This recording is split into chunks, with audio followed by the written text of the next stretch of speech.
Assalamu alaikum wa rahmatullah. Munir and I are walking in Ashley Reservoir. Those of you who have seen these pictures in the summer and the fall, this is what it looks like in the winter. As you can see, it's all completely frozen. We had a bit of a snowstorm, not too much of it, but there was some snow last night. So, Munir, show your face. That is Munir. Alaikum salam. So there were so it's got snow on top. I don't think it is frozen solid, but don't ask me to prove it. Alhamdulillah. My brothers and sisters, alhamdulillah, I remind myself and you that Allah subhanahu wa ta'ala said in the Quran, Yuhyil arda ba'da mawtiha, that He brings the earth alive after it has died. SubhanAllah, if you want to truly see the picture of that, you have to come to these latitudes, northern hemisphere, where in the winter it completely dies and things are, as if there is no life, and then Allah subhanahu wa ta'ala brings it back alive, and absolutely amazing how the transformation takes place. We ask Allah to continue to show us His signs and to help us to see His signs. Because the thing is not just a matter of seeing, because as I say all the time, seeing is different from looking. Good morning. Seeing is looking different from looking. Looking is a function of the eyes, whereas seeing is with the heart, and with the knowledge. Because when you say I have seen, it means that you have recognized the reality of what you're seeing. So I remind myself to see, not just to look. And when I see this, subhanAllah, the sight of snow covering the land is so beautiful. It looks so absolutely pure. Everything reminds me of Allah subhanahu wa ta'ala as a sattar, the one who covers the faults of his slaves. And as Imam Shafi rahmatullah said, if somebody praises you, don't take it to heart, don't start believing it, because the person is praising the sattari of Allah. He's praising the cloak that Allah subhanahu wa ta'ala placed over you. The people cannot see what's under the cloak. And when I see these scenes, this absolutely beautiful scenery, I'm reminded of that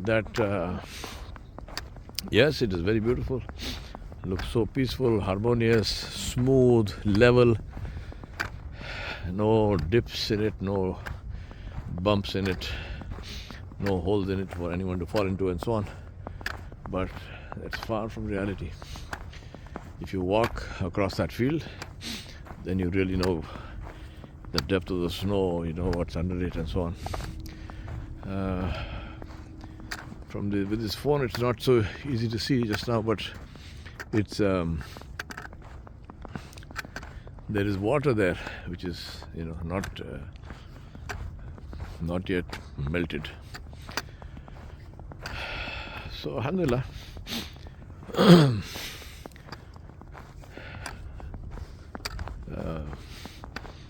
that water is not yet frozen, not melted. The water is not yet frozen. On top here it's frozen. In this ice and snow, one of the most important things to make absolutely sure is that it can take your weight, because if you fall into a lake, which is because the snow was not enough to take your weight, then it's almost sure death with hypothermia and with drowning, because it's not the same as swimming in warm water. So talking about this, oh, there is a flock of, there's some birds coming this way, I think. No, they're going the other way. There is a hawk flying on top. That's why they took off, the birds. And they're coming this way. They are, they seem to be terns. Yes, they seem to be terns. Probably see them closer up. And a hawk came up, so they. And this is also the signs for us to see and think. No, these are gulls. These are gulls of some kind, small gulls. And it shows us this, Allah subhanahu wa ta'ala teaches us through His creation, through His qudrat. And one of the things we learn is that the thing that animals do is they don't take chances. As soon as they sense possible danger, they don't even know whether it's dangerous or not. In this particular case, I don't think that hawk was any danger to them. But as soon as they sense possible danger, they take evasive action. They fly away, they seek shelter. If it's an animal, it will seek shelter. If it's a bird, it will fly away.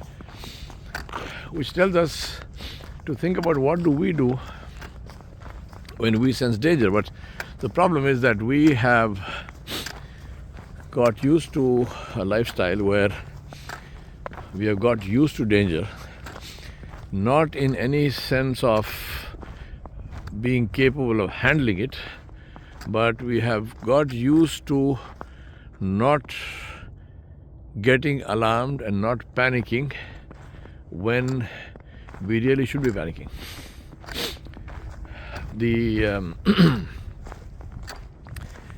The example I gave the other day, I was reading somewhere, the Chernobyl nuclear plant disaster in Russia. So when the fire happened in Chernobyl, in the nuclear reactor, firefighters went in there, obviously. So people rushed in there to put it out, to do whatever they could do. And they did whatever they could do, and then they came away. And then over the months and years, they realized that they had been massively radiated. And it resulted in almost certain death for them. It resulted in cancer. It resulted in all kinds of, bad and painful endings for them. Now, that radiation, when it was happening to them, they couldn't feel it, because you can't feel radiation. They were not going around with tickers which were blaring or something. Nothing. I mean, they didn't know it was happening, but it happened. So the message for us is that just because we don't know something is happening, it does not mean it's not happening. It is happening, and we better believe it. And if it is something which has the potential of harming us, then we had better be prepared for it. Good morning.